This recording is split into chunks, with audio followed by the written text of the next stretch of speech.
देखें तो पॉजिटिव शुरुआत होते हुए दिखाई दे रही है, जबकि कल हमने भारतीय बाजारों में देखा कि गिरावट के साथ क्लोजिंग देखने को मिली। 17,800 के भी नीचे चले गए थे। जिस तरह की कल बिकवाली आ रही थी, तो एक वीकली एक्सपायरी थी, तो उसके लिहाज से थोड़ा वॉलेटिलिटी भी था और एक करेक्शन देखा बाजार ने और 17,800 के भी नीचे की क्लोजिंग दी। ग्लोबल संकेत भी जो थे उसका भी कहीं ना कहीं असर बाजार पे पड़ा। अगर सेंसेक्स की बात करेंगे तो यहाँ पर भी 621 अंकों की गिरावट थी और बैंक निफ्टी में भी 200 अंकों की गिरावट देखी गई है। तो कल मार्केट में करेक्शन था, लेकिन आज इस तरह से पॉजिटिव शुरुआत होते हुए दिखाई दे रही है। देखना होगा भारतीय बाजार उस पर कैसे रिएक्ट करते हैं। लेकिन अमेरिकी बाजारों से जो संकेत मिल रहे हैं वो हल्के कमजोरी के साथ हैं। अगर अमेरिकी बाजारों पर नजर डालेंगे तो डाउ जोन्स 170 अंक फिसल गया था और नैस्डैक में भी 0.13% की गिरावट हमने देखी थी। और पिछले 8 ट्रेडिंग सेशन से हम देख रहे हैं कि नैस्डैक में कमजोरी दिख रही है। 8 में से 7 ट्रेडिंग सेशन में हम नैस्डैक में कमजोरी ही देखने को मिल रही, हमें नैस्डैक में कमजोरी देखने को मिली है। तो अमेरिकी बाजारों में भी गिरावट थी। यूएस फेड ने जो मिनट्स जारी किया था उसी का असर हमने देखा कि ग्लोबल मार्केट में, अमेरिकी मार्केट में लगातार देखने को मिल रहा है। पिछले हफ्ते 2 लाख करीब 2 लाख बेरोजगारी दावा और अनुमान 1.95 लाख का था और निजी सेक्टर में 8.07 लाख नौकरियां जुड़ी, अनुमान से दोगुनी। और आज नॉन फार्म पेरोल के आंकड़े आएंगे तो इस पर भी हमारी नजर रहेगी। तो और इसमें जो अनुमान है वो 4.22 लाख का अनुमान है, तो इस आंकड़े पर हमारी नजर रहेगी।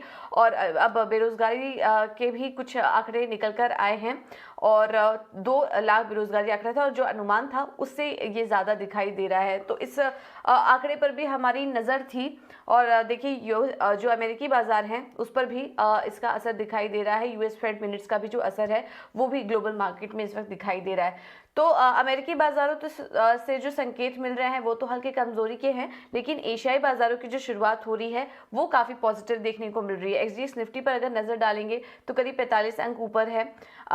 हैंग सेंग के बाजारों में करीब 245 अंक की मजबूती है और कॉस्पी 1% ऊपर, ये सभी दिखाई दे रहे हैं। निकाई में भी करीब 224 अंकों की बढ़त इस वक्त देखने को मिल रही है। तो जो संकेत मिल रहे हैं, शुरुआती संकेत अगर देखें तो कुछ मिक्स्ड से नजर आ रहे हैं। अगर एफआईएस डीआईएस के आंकड़ों पर भी एक बार आपको बता देते हैं। जिस तरह की बिकवाली कल भारतीय बाजारों में देखी गई थी, हमने देखा कि कैश मार्केट में एफआईएस की तरफ से जो आंकड़ा निकल कर आ रहा था उसी का असर दिखा। और यूएस फेड के मिनट्स जो जारी हुए थे उसके बाद एक एक्सपेक्टेड भी था कि कुछ आउटफ्लो यहाँ पर एफआईएस की तरफ से देखने को मिल सकता है और इसी लाइन पे कोई ऐसा कुछ होते हुए भी दिखाई दिया। करीब 1927 करोड़ की जो बिकवाली थी वो एफआईएस की तरफ से कैश मार्केट में देखने को मिली है। इसके अलावा डीआईएस की बात करेंगे तो कैश मार्केट में 801 करोड़ की खरीदारी की है। इंडेक्स फ्यूचर में लेकिन भारी बिकवाली हुई है करीब 3013 करोड़ की और इंडेक्स ऑप्शन में एफआईएस खरीदारी करके गए हैं करीब 14,000 करोड़ की जो खरीदारी है वो इंडेक्स ऑप्शन में एफआईआईस करके गए हैं। तो ये कुछ आंकड़े हैं जो इस वक्त नजर आ रहे हैं, कमजोर हैं, लेकिन एशियाई बाजारों की अगर इस वक्त शुरुआत देखें तो वो पॉजिटिव नजर आ रही है। तो देखना होगा इसको देखते हुए आज भारतीय बाजारों की चाल कैसी रहती है। लेकिन चलिए अब आगे बढ़ते हैं और एक बार समझ लेते हैं कि आज रणनीति क्या होनी चाहिए मार्केट्स पर। और हमारे साथ इस वक्त सेंट्रम ब्रोकिंग के नीलेश जैन जुड़ चुके हैं। Nilesh, good morning. ईटीना स्वदेश को समय देने के लिए बहुत बहुत धन्यवाद आपका।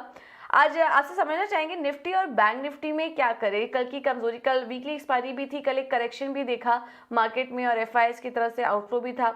अब इन सबको देखते हुए क्या आज भी वो करेक्शन एक्सपेक्ट करें, मार्केट और नीचे जा सकते हैं या इन लेवल्स पर स्टेबल रहेंगे? वेरी गुड मॉर्निंग टू पूजा। पूजा देखिए, कल का जो सेशन था वो एक तेजी के बाद एक पॉज मैं कहूँगा देखने को मिला था और वो एक्सपायरी के चलते था। एक्सपायरी के पहले हम ऑलरेडी 4 दिनों का लगातार अप मूव देख चुके थे, उसके बाद एक पॉज मैं कहूँगा प्रॉफिट बुकिंग आना जरूरी था। अभी यहाँ से थोड़ा सा कंसोलिडेशन हमें नजर आता है इमीडिएट बेसिस पे। जब तक 18,000 के लेवल नहीं निकलते तब तक यहाँ पे एक बड़ी रेंज निकल के आ रही है, वो है 17,600 से लेके 18,000 की। इसी सीमित दायरे में हमें ट्रेड होता हुआ नजर आएगा। हालांकि बायस अभी भी पॉजिटिव साइड में बना हुआ है, गिरावट पे अभी भी खरीदारी के मौके ढूंढने चाहिए। 17,600 17,650 ये एक सपोर्ट जोन निकल के आ रही है और ऊपरी स्तरों पर 17,900 से लेके 18,000 तक के मूव हमें आते हुए देखने को मिल सकते हैं।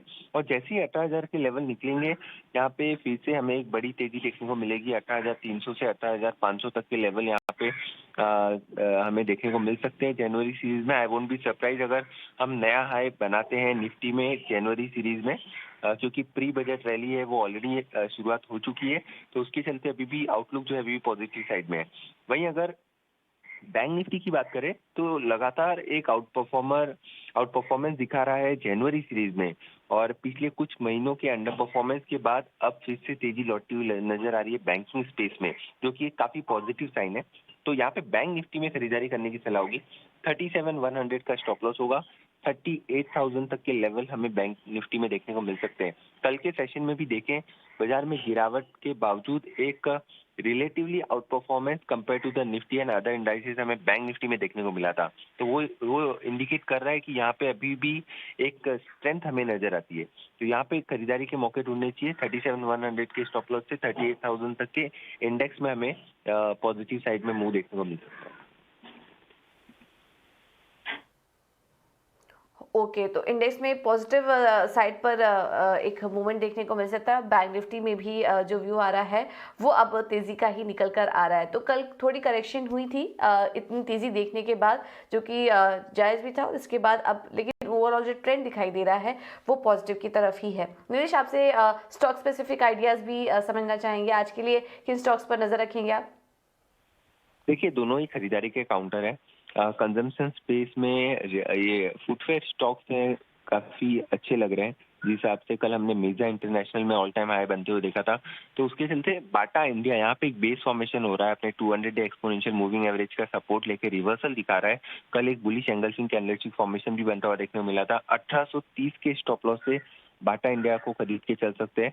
1910 के इमीडिएट टारगेट होंगे। 1910 का लेवल अगर पार होगा तो यहाँ पे 1950 से 2000 तक के भी अपसाइड ओपन हो जाएगी।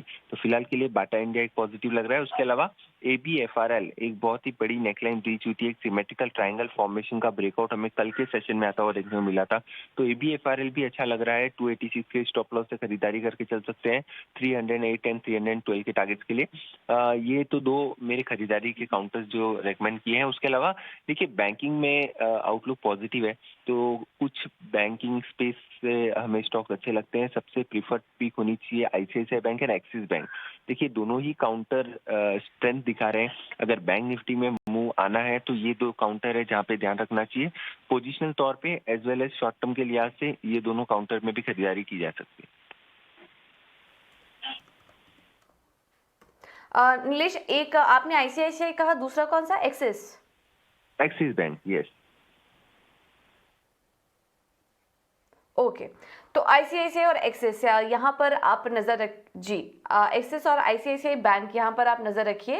इन दो काउंटर्स की वजह से बैंक निफ्टी में एक तेज़ी आ सकती है।